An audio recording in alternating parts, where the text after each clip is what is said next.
Hello friends, welcome to your channel catalyst Soni and this is Soni Singh. जैसे कि आप जानते हो, हम लोग जो है अभी अधिगम के लिए आकलन यानी कि असेसमेंट फॉर लर्निंग कर रहे हैं। इसमें हमने जितना भी थ्योरी पेपर किया है अभी उसी का हम लोग ऑब्जेक्टिव भी देखते चलेंगे, जिससे कि आपके दिमाग में वो पूरा बैठते चले, है ना। तो चलिए स्टार्ट करते हैं हम अपने ऑब्जेक्टिव को। तो पहला क्वेश्चन यहाँ पे आपको दिख रहा होगा अपने स्क्रीन पर, आकलन मूल्यांकन की कौन सी प्रक्रिया है। मैंने जिस दिन आप लोग को असेसमेंट पढ़ाया था और आप लोग को इवैल्यूएशन पढ़ाया था, उसी दिन मैंने बता दिया था कि असेसमेंट क्या है, इवैल्यूएशन क्या है। तो असेसमेंट एक जो है कंपेयर टू इवैल्यूएशन एक छोटी प्रक्रिया है, छोटा प्रोसेस होता है, और इवैल्यूएशन एक वाइड होता है। तो यहाँ पूछ रहा है कि आकलन मूल्यांकन की कौन सी प्रक्रिया है। तो अगर हम इसको डायग्राम के थ्रू समझाएं, तो मेरा डायग्राम बना ही नहीं। मान लीजिए ये इवैल्यूएशन है, तो इसी का एक छोटा सा पार्ट जो है हमारा असेसमेंट है। तो इवैल्यूएशन की कौन सी प्रक्रिया है, संक्षिप्त। ठीक है, ये किया हुआ है, कोई दिक्कत नहीं होगा इसमें। मैं थोड़ा सा डील भी करते चलूँगी जिससे आपको और प्रॉब्लम ना हो।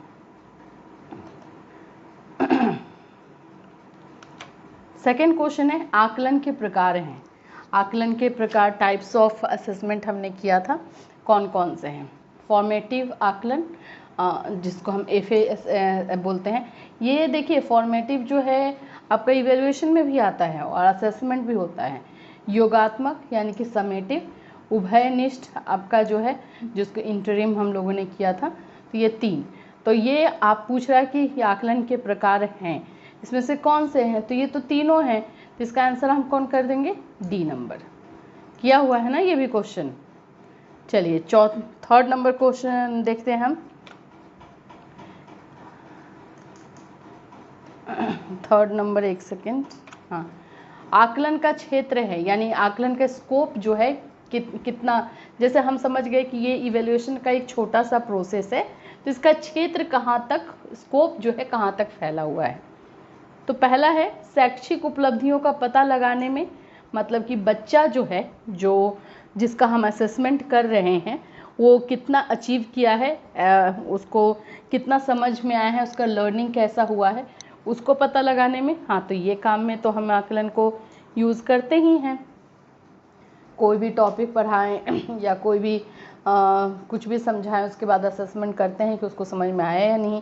व्यक्तिगत विभिन्नताओं का ज्ञान करने में, इंडिविजुअल डिफरेंसेस को भी पता करने में हमें असेसमेंट बहुत जो है हेल्प करता है। जैसे एक बच्चे का 30% आया, एक बच्चे का 90% आया, तो मुझे तो समझ में आया ना कि मैंने तो एक ही तरीके से पढ़ाया है, लेकिन एक बच्चे को 90% आ जाता है, एक को 30%। तो ये इंडिविजुअल डिफरेंसेस को समझने में हमें हेल्प करता है। स्थान निर्धारित करने में, अच्छा हाँ, जगह बनाने में। अब जैसे इस बच्चे के लिए तो मुझे समझ में आया है, अब इसके लिए भी समझ में आया, तो अब इस बच्चे के लिए एक्स्ट्रा मैं क्या करूँगी, इसके अकॉर्डिंग पहले इसको समझूंगी और इसके अकॉर्डिंग करूँगी कि पढ़ाने का तरीका, मैथोलॉजी, ये सब हम करेंगे। तो इस तरह से एक स्थान, एक जो है जगह जो है, सिचुएशन बन जाता है। तो इसका आंसर कौन सा हो जाएगा, फिर डी नंबर हो जाएगा, उपयुक्त सभी, है ना।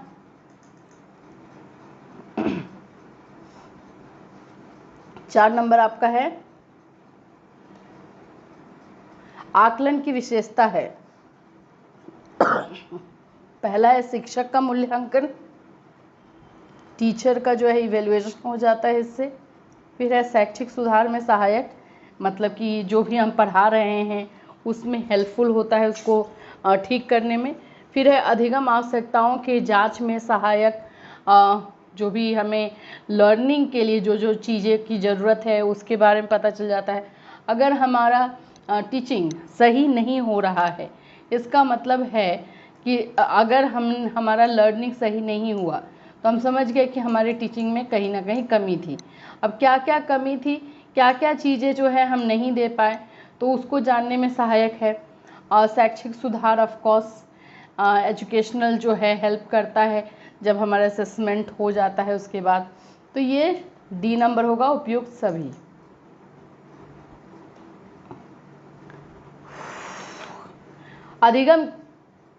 अधिगम के लिए आकलन का प्रमुख सिद्धांत है।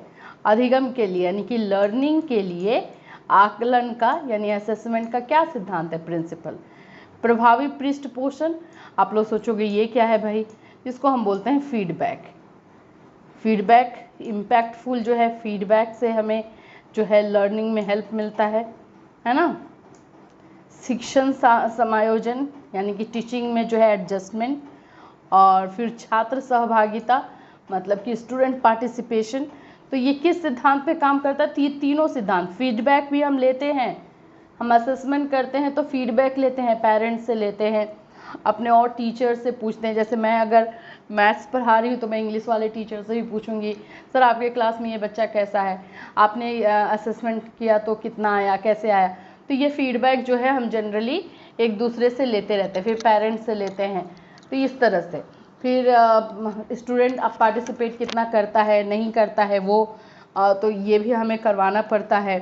टीचिंग से में एडजस्टमेंट करना पड़ता है। अब हर एक बच्चा एक जैसा है नहीं, तो हमें पढ़ाने के टाइम में ये ध्यान में रखना पड़ता है कि किस बच्चे के लिए हम कौन सा मैथोलॉजी यूज़ करें, किस तरह से अलग अलग मैथोलॉजी लाए कि सभी बच्चे को समझ में आ जाए। तो इसीलिए इसका आंसर कौन सा हो जाएगा, डी नंबर। आप लोग सोच रहे होंगे कि मैम इसमें सब में तो डी ही आ रहा है। आप लोग ये देखो कि क्वेश्चन कैसा है, हो सकता है कि ऑप्शन अगर चेंज हो जाए तो उसमें डी नहीं होकर के कोई और हो जाएगा, तो ऐसे भी सोच करके चलिए।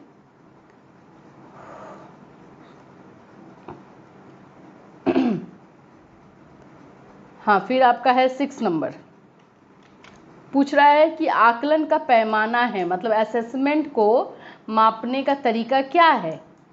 ठीक है, नामित मापन, नाम दे करके हम जो है मेजरमेंट करते हैं, फिर या सीक्वेंस से करते हैं ना 1 2 3 4 5। अंतराल मापन, एक टाइम दे करके, जैसे 5 तुम्हारा 10 आया 15 आया वो, या उपयुक्त सभी। तो हम इन तीनों तरीके से करते हैं।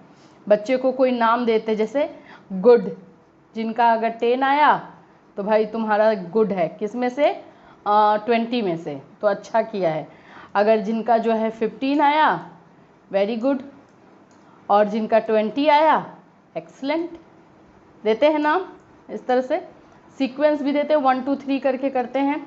अंतराल मापन वो हम ग्रेडिंग कर देते हैं।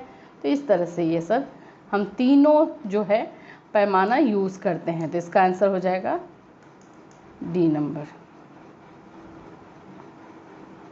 इसमें भी डी आएगा, इसमें भी डी आएगा, ठीक है, इसमें भी डी आएगा। ये देखते चलिएगा इसकी विशेषता क्या है, ऐसे करके क्वेश्चन आएगा। तो इसमें भी डी आ जाएगा। किसी भी आकलन को, असेसमेंट को जब हम मापते हैं तो वो ऑफकोर्स रिलायबल होना चाहिए, सही होना चाहिए, तभी तो हम करेंगे ना। और असेसमेंट रिलायबल हो तभी तो स्टूडेंट के लिए और टीचर के लिए फ़ायदेमंद होगा। फिर उसकी वैलिडिटी यानी वैधता होनी चाहिए, मानकीकरण यानी कोई एक स्टैंडर्ड पे लिया गया हो, तो ये सभी हो जाएगा। तो 8 नंबर है, सीखने के लिए आकलन निम्नलिखित का ध्यान है शिवाय, यानी कि लर्निंग के लिए जो है इसमें से कौन सा नहीं है, सिवाय पूछा है, यानी कि इसमें से कौन सा नहीं है। सीखने के लिए आकलन निम्नलिखित का ध्यान है, फोकस करते हैं हम लोग, और कौन सा इसमें नहीं है। ये याद रखिएगा, आकलन की बात हो रही है। तो आपका ऑप्शन है विद्यार्थियों की आवश्यकताएं, विद्यार्थियों की त्रुटियां, विद्यार्थियों की अधिगम शैलियां, या विद्यार्थियों की क्षमताएं। तो देखिए इसका आंसर ए नंबर हो जाएगा, विद्यार्थियों की आवश्यकताएं। कैसे वो भी मैं बता देती हूँ। सीखने के लिए आकलन यानी कि हम लर्निंग के लिए जो है असेसमेंट जो करते हैं कि भाई हमारा लर्निंग कितना सक्सेसफुल रहा, कितना नहीं रहा, ये सब हम करते हैं, ठीक है। लर्निंग में जो है हम विद्यार्थियों की आवश्यकता देखते हैं, लेकिन जब हम असेसमेंट में करते हैं तो यही एक चीज़ नहीं देखते हैं। बाकी ये तीनों चीज़ें तो असेसमेंट में हम देखते हैं, बच्चों के क्या गलतियां बच्चों ने की, कौन से जो है लर्निंग शैलियाँ यूज़ की गई, बच्चों की कैपेबिलिटी क्या है, ये हम असेसमेंट में तीनों को देखते हैं। लेकिन असेसमेंट में हम सिर्फ इसको नहीं देखते हैं, 8 नंबर को। 9 नंबर आपका है विद्यार्थियों की आवश्यकताओं को पूरा करने के लिए समायोजित करता है, वह डैश कर रहा है। विद्यार्थियों यानी शिक्षार्थियों की आवश्यकता को पूरा करने के लिए जो एडजस्टमेंट होता है करता है, कौन करता है? सीखने का आकलन, सीखने के रूप में आकलन या सीखने के लिए आकलन? तो ऑफ कोर्स होगा सीखने के लिए आकलन। वह सीखने के लिए आकलन कर रहा है, मतलब कि वो असेसमेंट कर रहा है सीखने के लिए, लर्निंग के लिए। तो इसका आंसर सी नंबर। 10 नंबर है आपका,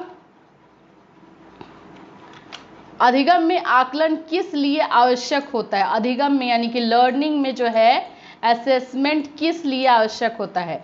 ग्रेड और अंकों के लिए क्या हम असेसमेंट बच्चों को ग्रेडिंग और परसेंटेज के लिए करते हैं? जांच परीक्षण के लिए करते हैं?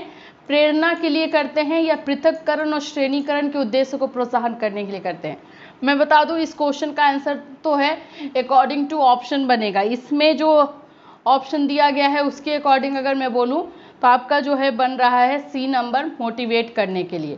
क्योंकि जब बच्चों का असेसमेंट किया जाता है तो बच्चे का अच्छा मार्क्स आता है तो बच्चे मोटिवेट होते हैं और अच्छा करना चाहते हैं। जिनका अच्छा नहीं आता है उनको भी हम मोटिवेट करते हैं कि और अच्छा करें तो आएगा उनका। तो इसी तरह से इन चारों ऑप्शन को देखते हुए आंसर आपका सी नंबर हो जाएगा।